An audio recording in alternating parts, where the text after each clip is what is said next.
9h31 sur notre antenne. On l'a rappelé, le rendez-vous avec Placidum MTT. C'est Evelyne Prival-Lavol qui est avec nous ce matin. On va donc parler de travail en intérim et surtout on va s'arrêter sur un secteur bien particulier, celui de la cuisine. On reviendra sur les métiers donc de cuisinier. On verra avec notre invité ce matin les qualités attendues, requises pour ce métier. On parlera de formation, des possibilités d'évolution également. Et il y aura pour vous des offres d'emploi ce matin. Nous essayerons aussi de faire un coucou à Raphaël Dubois depuis son lieu de travail, son atelier. Oui. On essayera de l'avoir par téléphone pour entendre son témoignage. N'oubliez pas qu'effectivement, on dit souvent que manger, c'est à vie. On a toujours faim. Il faudra toujours nourrir son homme, que ce soit le boulanger, cuisinier, transformateur, pâtissier. C'est un secteur effectivement qui est sans fin. C'est un secteur qui est en évolution. On pourrait penser que on avait fait le tour de la cuisine et qu'il n'y avait plus grand chose à inventer. Mais non, c'est un métier qui est en évolution. En plus, il y a d'autres métiers qui apparaissent dans ce secteur. Et donc, ça veut dire que c'est un secteur à vous recommander. Bonjour Evelyne Prival-Lavol. Bonjour à tous. Bonjour Federica. Plaisir de te retrouver. Merci d'être avec nous ce matin. On va prendre 2 petites secondes pour rappeler encore une fois, le travail en intérim, c'est quand même là aussi, on va dire, un secteur, en tout cas une forme, une méthode qui commence aussi de plus en plus à accompagner, à être vraiment le soutien, l'accompagnateur de d'autres entreprises, mais aussi c'est aussi un bon levier, un bon tremplin pour des travailleurs, des personnes qui sont à la recherche d'emploi, qui veulent du partiel, qui n'ont pas toute l'année un temps libre pour travailler, mais qui pourtant souhaitent encore rester dans l'activité. Oui, en effet. Les avantages de l'intérim. L'avantage de l'intérim, c'est aussi bien pour les actifs, pour les non-actifs et même pour les retraités. Ce matin encore, effectivement, je cherche, je le dis tout de suite, des comptables et j'ai contacté un retraité comptable pour pouvoir lui faire des propositions dans le domaine de l'intérim. Donc, jusqu'à présent, et de plus en plus d'ailleurs maintenant, quand je suis à l'extérieur, des personnes me disent j'ai mon fils, j'ai ma fille, j'ai dit mais pensez à l'intérim. L'activité de l'intérim en tant qu'étudiant, l'activité de l'intérim en tant que demandeur d'emploi, c'est un super levier. Il faut vraiment y penser comme étant la dynamique professionnelle du jour. Est-ce qu'on peut justement avoir plusieurs employeurs, plusieurs activités grâce à l'intérim? Oui, bien sûr. Vous pouvez être salarié, vous savez que vous avez un quota d'heures à respecter qui est le 35 heures, mais la loi permet d'aller au-delà et vous pouvez faire 4 ou 5 heures plus loin. Nous avons effectivement un secteur professionnel qui est très dynamique dans ce domaine, ce sont les préparatrices en pharmacie. Donc les préparatrices en pharmacie ont plusieurs employeurs, dont nous. Alors, est-ce qu'on peut aussi multiplier le type d'activité?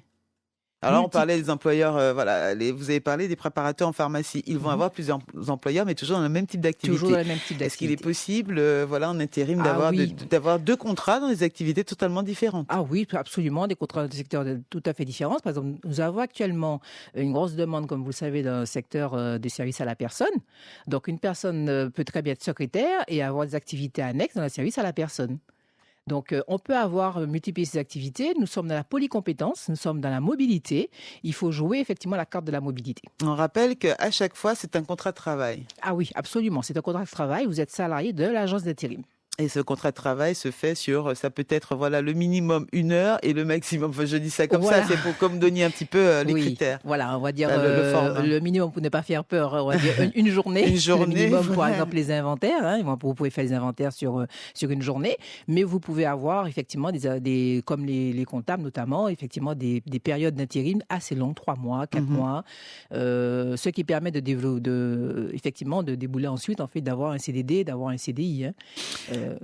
Et ça peut, en plus de ça, on peut, ça peut évoluer en intérim, on peut évoluer en CDD, on peut évoluer en CDI. Oui. On peut rester pendant des années à faire des missions en intérim? Alors, effectivement. Il n'y a pas de problème vis-à-vis de la loi pour cela? Non, pas du tout. Ça peut être un excellent choix professionnel parce que nous avons des jeunes qui nous disent je viens de terminer mes études, j'ai pas envie de rester déjà enfermé avec un CDI dans l'activité que j'ai choisie. C'est vrai que ça m'intéresse. Non, je ne suis pas certain. Et je ne suis pas tout à fait certain, mais j'ai envie d'explorer. Donc, j'explore, je vais faire 1 année d'intérim. Nous avons effectivement également l'intérêt de l'intérim en termes de choix de votre vie personnelle, c'est que vous choisissez votre période de congé. Vous dites, je vais travailler en intérim pendant les 6 prochains mois, mais les 2 mois qui suivent, je vais voyager ou je préfère rester chez moi, je ne travaille pas, je ne me rends pas disponible. Donc, quand on sait utiliser la dynamique d'intérim, même en termes salarial, c'est très intéressant parce qu'il faut savoir qu'à la fin de votre période d'intérim, vous avez ce qu'on appelle les 10% de précarité, c'est-à-dire que vous n'avez pas, c'est la transformation des congés que vous auriez eu en tant que CDI, mais qui sont rémunérés. Donc, il y a des personnes qui font ce choix-là de façon très dynamique, et notamment dans le secteur du bâtiment. C'est un secteur, et le secteur de la restauration, puisque c'est notre secteur aujourd'hui, eh bien, il y a des personnes qui vont être extra en service en salle, en tant que cuisinier, en tant que barman, pendant 2, 3, 4 années, parce qu'ils ont envie de garder ce qu'on appelle la liberté de l'emploi. Ouais, et donc de circulation également, puisqu'on peut aussi travailler du nord au sud, on peut déménager, donc suivre un petit peu, profiter pour suivre et travailler ailleurs sur d'autres régions. Mais oui, par exemple, si nous prenons les boulangers, tout ce qui a trait à la pâtisserie française, c'est internationalement reconnu. Donc, il y a des personnes qui vont aller au Japon, aux États-Unis, qui vont expérimenter la nouvelle vie, une vie culturelle, en emmenant avec eux dans leur besace leur savoir-faire. Donc, il faut y penser comme étant effectivement des axes d'orientation professionnelle très originaux, très particuliers, et de toutes les façons, c'est de la valeur ajoutée. Et depuis la Martinique, ce type de contrat, enfin de prestations vous pouvez avoir effectivement des contrats proposés aux Martiniquais en dehors du territoire ? Alors, non, pour la bonne raison qu'en ce qui nous concerne, notre agence, non, notre agence est sur plusieurs départements. Nous sommes à La Réunion, en Guyane, en Guadeloupe. Donc, effectivement, les personnes qui sont sur ces territoires-là peuvent travailler avec nous dans leurs départements respectifs. D'accord. Toutefois, par contre, il m'arrive de démarcher sur d'autres départements des profils que je ne trouve pas en Martinique. Ça m'est déjà arrivé. Donc vous pouvez faire voyager les gens pour venir, mais aussi pour partir. Tout à fait. 9h38. Je rappelle qu'Evelyne Prival-Lavol est chargée du recrutement à Placidum. Elle est avec nous jusqu'à 10h ce matin. Vous avez peut-être besoin en ce moment de contrat. On vous a parlé d'intérim. Vous êtes dans une situation, vous dites que vous avez suffisamment de temps pour faire plus d'heures, au contraire suffisamment peu d'activités et que vous avez besoin de contrat, n'hésitez pas à nous appeler pour connaître ce matin bien les critères et comment ça se passe. Alors, on va parler du métier du secteur de la cuisine. Oui. Vous avez choisi ce secteur ce matin, j'imagine qu'il y a des demandes, mais aussi parce qu'encore une fois, c'est quand même un secteur, surtout qu'ici, nous aimons manger, qui est en fait très dynamique. Oui, nous avons choisi ce secteur parce que monsieur et madame tout le monde qui nous écoutez ce matin, nous sortons d'une grosse période culinaire, les acras, les crabes, enfin en tous les cas, ce mois est particulièrement riche au niveau gustatif. Donc c'est pour ça que nous nous sommes dit, alors ça c'est une chose, alors curieusement par contre, nous sommes en déficit de professionnels parce que tous les professionnels qui sortent dans le domaine de la cuisine, pâtissiers, les bouchers, nous sommes en déficit. C'est-à-dire qu'une fois qu'ils sortent de formation, ils sont immédiatement pris en charge dans le monde de l'emploi. Ça, c'est une très bonne chose. Et en même temps, pour nous, les agences d'intérim, la difficulté, c'est de pouvoir décrocher le gros lot. Alors, particulièrement les bouchers, par exemple. On parle de cuisine, mais bon, c'est tout le secteur environnement qui environne ce secteur-là. Nous avons un gros déficit. Et ce sont quoi les métiers dans la cuisine ? Alors, nous avons évidemment le premier métier, c'est le commis. Donc, tout le monde, toutes les personnes qui sont passées par la formation de CAP de cuisine sont d'abord commis en cuisine. Et puis après, vous devenez cuisinier. Et puis, vous avez tout un chacun, maintenant, vous avez toutes ces émissions que nous voyons en télé, Top Chef, etc., qui font que de plus en plus, nous revenons vers nos cuisines, nous revenons vers la créativité dans ce secteur-là. Donc, du moment que vous aimez faire la cuisine, vous avez une possibilité professionnelle qui, à 90%, ouvre sur une embauche. Alors, pour aujourd'hui... présenter sa candidature chez vous pour peut-être un contrat en intérim, il faut déjà avoir un CAP ? Ah oui, dans le domaine de la cuisine, il est préférable quand même d'avoir un CAP parce que nous sommes, en tant qu'agence d'intérim, nous garantissons les compétences. Donc, même si vous avez des années dans un restaurant, dans un food truck, tout ce que vous voulez, il va falloir quand même que vous nous garantissiez votre compétence acquise de point de vue pédagogique. Donc, ce matin, on s'adresse à tous ceux qui ont un CAP cuisine, au minimum. Oui. Si vous avez un CAP cuisine et que vous êtes disponible, venez nous voir. Nous vous attendons avec grand intérêt. 9h40, vous écoutez la première. On va partir au standard. Fais les services. Alors, 9h41, on a Dominique avec nous, 63 23 23. Frédérica, bonjour à l'intervenante. Bonjour Dominique. J'ai une question de façon générale, globale sur l'intérim. Ben voilà, on t'écoute. Alors, je voudrais savoir si l'intérim est réservé uniquement aux demandeurs d'emploi. Par exemple, est-ce que quelqu'un qui est retraité et qui veut se faire un petit complément peut s'inscrire en intérim? Et la deuxième question, lorsqu'on est inscrit dans une agence d'intérim et qu'on choisit, comme vient de dire l'intervenant, ces périodes, on dit je veux travailler les mois de janvier, février, pas mars, etc. Est-ce que quand on est inscrit dans une agence d'intérim, on paie une cotisation à l'agence d'intérim pour qu'elle puisse garder votre candidature? Madame Prival-Lavol. Oui, bonjour et merci de ces deux questions. Donc, nous l'avons dit effectivement au début d'émission, les retraités professionnels dans leur secteur sont les bienvenus, puisque la loi vous autorise à pouvoir avoir des activités professionnelles. Ça, c'est une première chose en intérim ou autre. Et puis, concernant le choix de période, vous n'avez rien à payer. Nous vous appelons parce que vous avez une technicité qui nous intéresse et qui est demandée. Il faut savoir que nous répondons quand même aux demandes des entreprises. Vous ne souhaitez pas travailler, vous dites tout simplement que vous n'êtes pas disponible en ce moment, donc nous allons chercher un autre candidat. Donc vous n'avez rien à verser, vous êtes rémunéré de votre activité et c'est tout. Donc la démarche d'un retraité, ce serait simplement d'aller s'inscrire et puis de décliner ses compétences, enfin elle s'inscrit comme vous le demandez, et puis on attend s'il y a quelque chose et si la période convient, c'est ça? Alors, ce n'est pas une question de période, c'est-à-dire que vous avez une compétence professionnelle, par exemple, vous êtes dans le domaine de service à la personne, AVS, auxiliaire de vie sociale, et vous êtes à la retraite, vous proposez votre CV et votre lettre de candidature à l'agence, nous avons une demande qui correspond à votre profil, vous acceptez la mission que nous nous proposons et vous êtes en poste. D'accord, vous acceptez ou vous n'acceptez pas. Si vous refusez, Si vous refusez, parce que le Absolument. moment... Oui, si vous refusez, madame, au contraire, nous préférons que les personnes soient très claires sur leur disponibilité.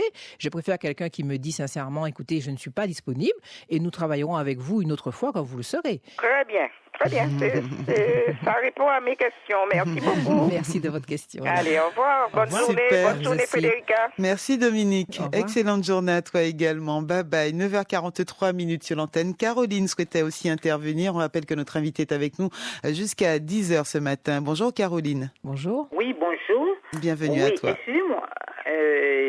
Ne t'excuse pas, on t'écoute. On est là pour ça. C'est pour l'émission. D'accord. C'est pour vous dire que quand les boîtes d'intérim, des fois, quand on appelle, on demande du boulot, on a envie d'avoir du boulot. Et pourquoi ils disent plus souvent qu'ils n'en ont pas?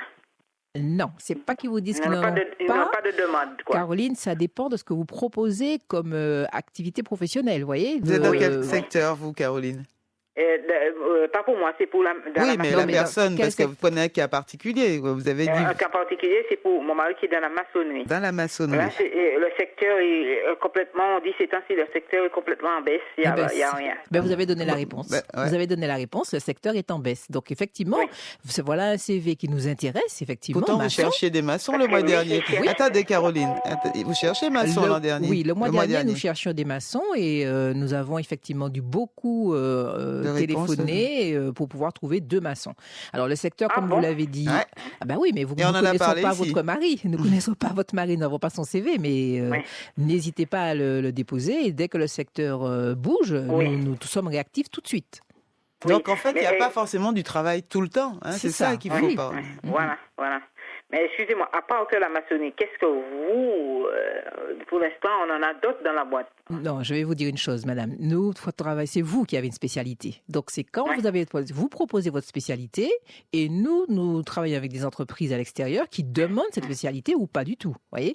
Donc, nous répondons à une demande et nous cherchons ensuite la réponse à la demande faite par une entreprise. Si vous cherchez, vous, par exemple, une personne, service à la personne pour faire du ménage chez vous, vous nous adressez votre demande, par exemple, parce que les particuliers peuvent faire aussi des demandes. On oublie très souvent que c'est possible. Et nous cherchons la pointure que vous avez souhaitée. Voyez. Donc il ne faut pas se dire, vous partez pas du candidat, vous partez vraiment dans l'employeur, parce que s'il n'y a pas l'emploi, s'il n'y a pas le poste et le contrat, c'est pas la peine. Donc c'est vraiment à chaque fois en fonction des offres qui sont possibles que vous irez donc chercher le candidat. Que nous cherchons le candidat ad hoc.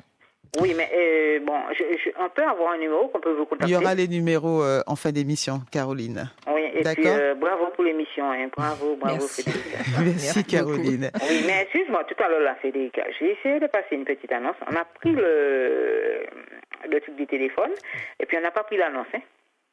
Ah, mais il y a beaucoup de monde aussi. Hein, Je peux juste le passer vite fait. Non, on va pas faire les deux là. Les gens n'écoutent plus de la même manière. Demain matin, 9h10, ma chérie. Et puis il y a d'autres personnes qui attendent pour effectivement poser aussi leurs questions à Evelyne Prival-Lavol. Mais en tout cas, n'hésite pas à insister. Si t'es déjà passé, il faut savoir aussi qu'on priorise un peu aussi des personnes qui ne sont pas encore passées. Il y a des annonces qui repassent presque tous les 2 jours systématiquement.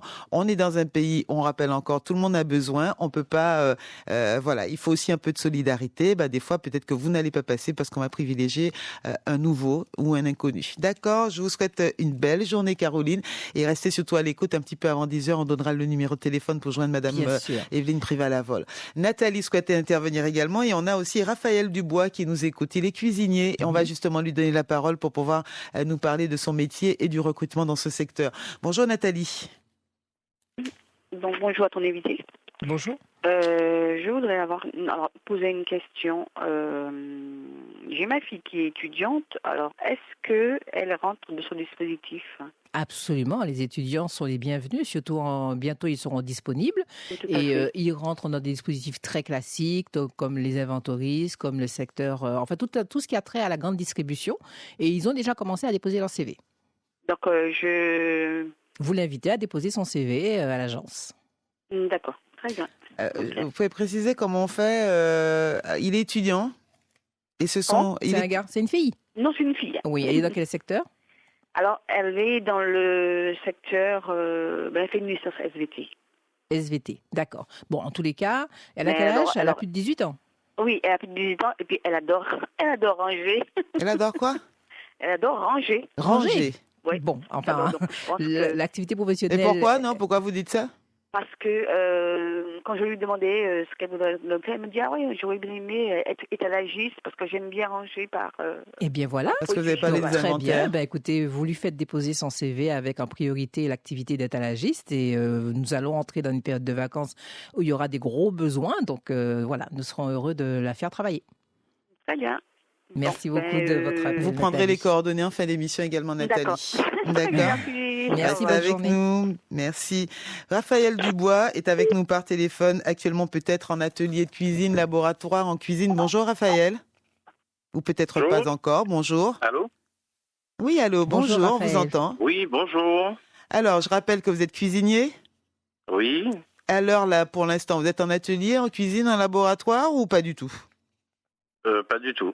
Vous n'avez pas encore commencé votre journée aujourd'hui. Alors nous parlions d'un secteur qui était très dynamique, celui donc de la cuisine, et notamment on a fait un petit peu le tour des métiers qu'on pouvait trouver dans ce secteur. Elle m'a dit qu'on commence par commis, évidemment avec un CAP, et après on peut finir cuisinier. Est-ce que justement aujourd'hui on a l'impression que beaucoup de personnes ont le diplôme ou que beaucoup de personnes se sont laissées tenter par ce secteur d'activité? Est-ce que l'on peut dire réellement, encore une fois en Martinique, qu'il y a de la place? Selon votre point de vue de professionnel. Alors, pour rebondir un petit peu sur le parcours, donc il faut savoir qu'un commis, c'est un cuisinier. C'est un cuisinier qualifié. C'est-à-dire que quand on dit un aide-cuisinier, l'aide-cuisinier, il n'est pas qualifié. D'accord, donc il y a d'abord aide-cuisinier avant commis. Aide-cuisinier. Donc, après, on est commis. Donc, on peut être premier commis ou deuxième commis. Mais quand on est commis, on a au moins un CAP cuisine. D'accord. Donc, on a une qualification et après, on monte les échelons par expérience professionnelle. C'est-à-dire, on sera chef de partie et après, on peut monter second et on peut devenir chef. Voilà. D'accord. Donc, en fait, on commence être cuisinier. Là, on n'a aucun CAP, aucun diplôme. Voilà. Donc on commence par l'expérience, la passion, la vocation, le réseau, et ensuite effectivement on peut donc avoir un CAP. Est-ce qu'à tout moment, pareil dans ce domaine-là, à tout moment on peut entrer en formation? Alors actuellement, quand je dis à tout moment, à tout âge, précisément. Actuellement, il y a un système, c'est la formation tout au long de la vie, et les formations sont actuellement modulaires. Donc, on peut rentrer à n'importe quel moment dans une formation pour un module choisi. puisque en cuisine, on a la partie des grillades, on a les viandes, on a les sauces, on a la pâtisserie, en cuisine, on a une partie pâtisserie aussi, une base pâtisserie. Donc, en fin de compte, tout est découpé en modules et on peut rentrer sur une formation cuisine tout au long de la formation, quoi. On a la possibilité d'entrée et de sortie.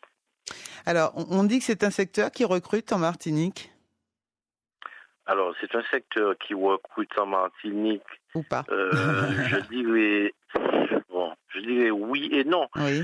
Dans la mesure où il y a beaucoup de cuisiniers qui s'expatrient, c'est-à-dire qui vont essayer de travailler dans d'autres pays. Mais si vraiment on veut découvrir le métier, je pense qu'il faut voyager. C'est un métier il faut avoir une certaine mobilité, voilà. Voyager pour acquérir l'expérience, pour découvrir, se diversifier, toujours se former et revenir ici en Martinique.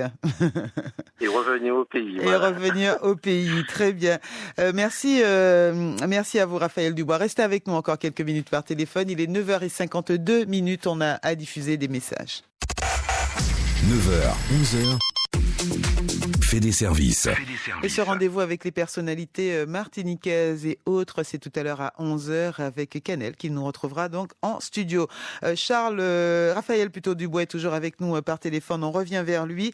On parlait du recrutement dans des restaurants, dans des hôtels, dans différents, on va dire, établissements de restauration. Mais être cuisinier, avoir son diplôme, ça peut être travailler dans un restaurant, mais c'est aussi d'autres formes. On voit bien que les tendances et la façon de vivre a changé. De plus en plus, nous mangeons, nous déjeunons, nous alimentons en mobilité, mais aussi le travail de traiteur ou du travail du chef à domicile. Est-ce que là aussi, on peut dire que ce secteur est suffisamment dynamique, évolutif pour, encore une fois, recommander aux jeunes ou à certains ou de se diriger dans ce domaine ou encore de revenir au pays pour peut-être créer les nouvelles entreprises et nouvelles formes de restauration en Martinique? Alors, il faut savoir que c'est un secteur qui est en plein développement et qui va encore se développer puisque nous sommes dans une société de consommation et tout le monde a besoin de manger. Et effectivement, la cuisine, si vous voulez, a plusieurs filières. C'est-à-dire que c'est pas uniquement le cuisinier d'hôtel ou de restaurant. Maintenant, on a tout ce qui tourne autour, les fast-foods, les restaurants à thème, etc., les traiteurs. Bon, et puis, il faut savoir que maintenant, il y a l'aide à la personne, c'est-à-dire les personnes âgées. On sait qu'en Martinique, il y a une majorité de personnes âgées, donc c'est un secteur qui se développe aussi. Donc, le cuisinier peut être amené à se déplacer chez l'habitant, c'est-à-dire ne pas cuisiner dans un milieu propre, mais se déplacer, même au niveau de la formation cuisine, on est amené à se déplacer et d'aller vers le client. Donc ça veut dire qu'aujourd'hui, justement cette formation, on peut se former pour faire évoluer son métier et surtout imaginer de nouvelles façons de fonctionner, de travailler. Vous le rappelez effectivement avec le service à la personne, avec l'âge grandissant, ça demande effectivement une alimentation assez particulière. Des fois c'est sans sel, sans gras, sans sucre, avec des légumes, etc., des proportions et des poids assez précis. Et donc là, c'est le travail effectivement du cuisinier et c'est de l'avenir. Donc un secteur qui est encore un secteur d'avenir à recommander. Raphaël Dubois, on rappelle que vous étiez formateur vous-même pendant de nombreuses années. Aujourd'hui, vous avez changé d'épaule, changé de veste? Oui. Aujourd'hui, avec la force des choses, je suis traiteur. Je suis traiteur, mais la formation reste quand même mon métier. Et dans ma vie professionnelle, j'ai toujours formé des jeunes. Même quand on est cuisinier, on est dans sa cuisine, on reçoit des stagiaires, on reçoit des apprentis. Donc, on est toujours dans la formation et dans la transmission. Merci de nous avoir accordé quelques minutes ce matin. C'est moi. Et je vous invite évidemment, je vous inviterai de nouveau, si vous avez ce temps-là, à passer un peu plus de temps avec nous en studio pour échanger sur ce secteur, la cuisine et ses filières. Merci mille fois. Raphaël Dubois. J'ai envie de goûter. Oui. J'ai envie de formateur, traiteur. J'imagine. On va le rappeler, bien sûr. Oui. Y a-t-il des offres pour nous ce matin? Oui, il y a des offres pour nous. Donc, nous cherchons effectivement en ce moment 2 comptables. Nous cherchons également beaucoup de vendeuses en prêt-à-porter. Des jeunes femmes qui ont déjà fait l'activité de prêt-à-porter. Donc, dans des secteurs sur Fort-de-France, sur Rolla-Lamentin, ainsi que sur Rivière-Salée. Et puis, si nous pouvions trouver un vendeur en électricité. Nous avons besoin d'un jeune homme, d'un homme, peu importe. Ou d'une femme. Ou d'une femme, Jugez-moi, électricité, oui. Sauf s'il y a une discrimination de l'employeur, attention. Non, pas du tout. C'est vrai que vendeur, vendeuse en électricité. Le mois dernier, c'était les métiers des hommes faits par les femmes. Et là, effectivement, nous cherchons un vendeur ou une vendeuse en électricité. Ce sont les besoins du jour. Très bien. On recherche toujours 2 comptables. On rappelle que ce sont des contrats de travail en intérim. Des vendeuses en prêt-à-porter. Elle a dit donc des vendeuses et vendeurs en prêt-à-porter. Et un vendeur ou encore une vendeuse en électricité. On donne le numéro de téléphone pour que les candidats, mais aussi Dominique, Caroline, Nathalie qui sont intervenus ce matin puissent vous appeler. Très bien. Donc, ils peuvent nous appeler au 0596 63 44 44. 0596 63 44 44. Le nom de notre invitée ce matin, Evelyne Prival-Lavol, vous demandez tout simplement, à être mise en contact avec elle. Tout à fait. 05 96 63 44 44. Je vous remercie d'être venu ce matin. Merci à tous et bon appétit pour ceux qui vont avoir un bon petit repas ce midi. Ceux qui vont surtout aller le préparer pour l'instant. Il est 10h, alors allez-y en cuisine. Vous avez un petit bonjour donc de Benoît Faro-Gabour qui dit bonjour Evelyne de Beltivan. Bonjour le Benoît. Copain à Loïc. D'accord. Il est au Canada. Il nous écoute depuis le Canada. Il vous envoie des bonjours depuis le Canada. Quelle fidélité. Merci beaucoup. Voyez, le bonjour est passé. Bonjour à tous. Merci Kiki Makoum, Benoît, Josiane qui nous suivent déjà sur la page YouTube. Et nous, on va poursuivre dans quelques instants. C'est la rédaction de France Inter qui sera là juste avant. Jacout, bonne journée. Merci, bonne journée Federica. Au revoir.